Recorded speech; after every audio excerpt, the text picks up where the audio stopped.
We will begin chapter 11 for today's lesson, changes in material. So to begin, I would like to just tell you what our lesson objectives are, and that is what we will be learning. So, first one is what causes physical change in materials. So we're going to learn about what causes physical change, how do we cause physical change in materials, and what are temporary and permanent changes. Temporary meaning only for a short time, permanent being forever. So, just to recap, let's look at what materials are, because that was what we covered in our previous chapter. Here we go. So, kinds of materials. First one is wood. Second one was paper, rubber, metals like iron, silver, gold.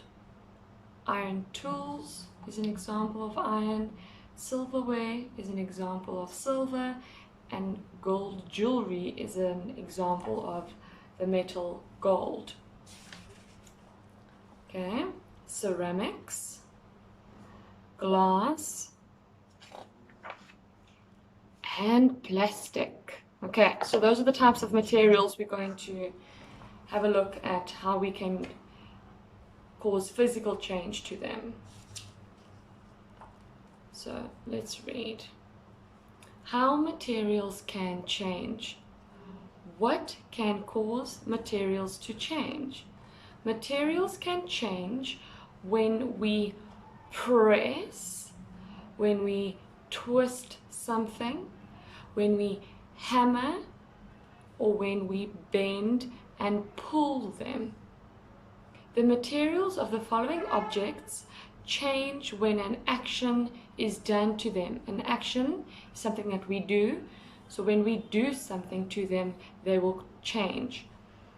Let's have a look at the examples that they've shown us. When we press a rubber ball, the shape of the rubber changes. When we twist a metal paper clip, the shape of the metal changes. The next one is hammer a ceramic vase. It breaks. The shape of the ceramic changes. When we bend a plastic spoon, the shape of the plastic changes. Bend. When we pull a rubber band, the size and shape changes. It has gone from that shape and that size to that shape and that size.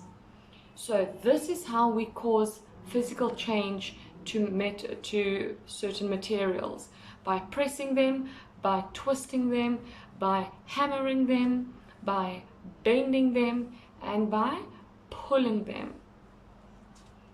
I think that's pretty easy to understand. Now they tell us materials can also change when they become hot or cold. Now we're going to learn how they change. So here's a picture of a metal rod. There's the metal rod, and it's showing you the length of the metal rod. It's comparing it to the ruler, and it shows us that this metal rod is 10 inches. They're working in inches. It's 10 inches. All right. If we heat the metal rod, look, it changes from 10 centimeters, it is now inches, changes from 10 inches to 10.5 inches. The size of the metal changes, it becomes longer. So when we add heat to a metal rod, the length becomes longer. Let's have a look at another one. A metal wire. Here is the metal wire. When we cool a metal wire, what do you think happens? It will be the opposite of when we heat it.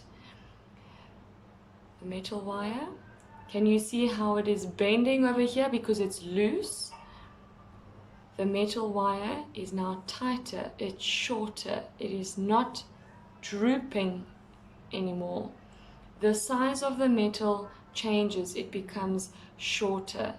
So when you make a piece of metal hot, it gets longer.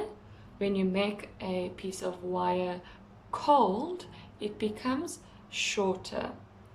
Changes in size and shape of materials are called physical change. Physical change, it's something that you can see. You can see that something has changed. Okay, now for the last two things that we're learning today, we learn how some changes are temporary and some changes are permanent. Okay, temporary means something has changed just for a short period of time. Permanent means it changes forever. If a material has changed physically, can it return to its original form? Okay, let's look at some examples.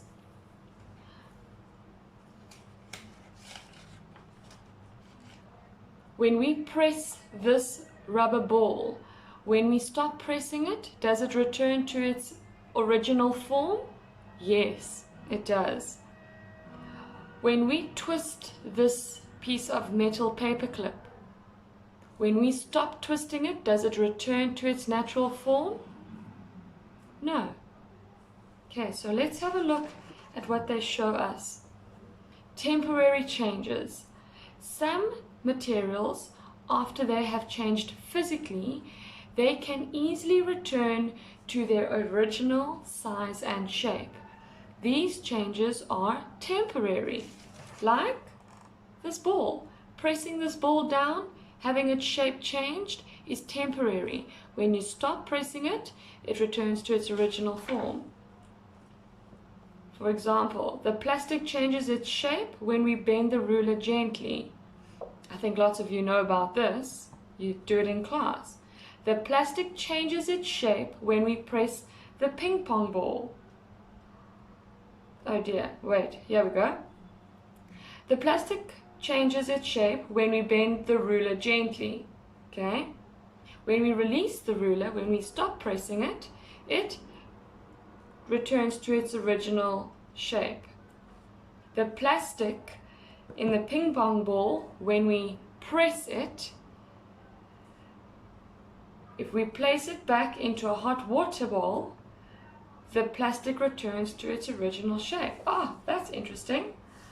Okay, so these are temporary changes. Permanent changes. Let's see. Some materials, after they have changed physically, they cannot return to their original form. These changes are permanent. If we hammer a piece of glass, it breaks into pieces and the shape of the glass changes. It cannot return to its original shape. Permanent. If we press a plastic water bottle, it becomes crumpled and flattened. The shape of the plastic changes. It cannot return to its original shape. If we bend a wooden pencil too much, it breaks into two. And the shape of the wood changes. It cannot return to its original shape. So now we understand the difference between temporary changes, where things and materials can return to their original shape, and permanent changes, where if we change the shape, it cannot return to its original form. Okay,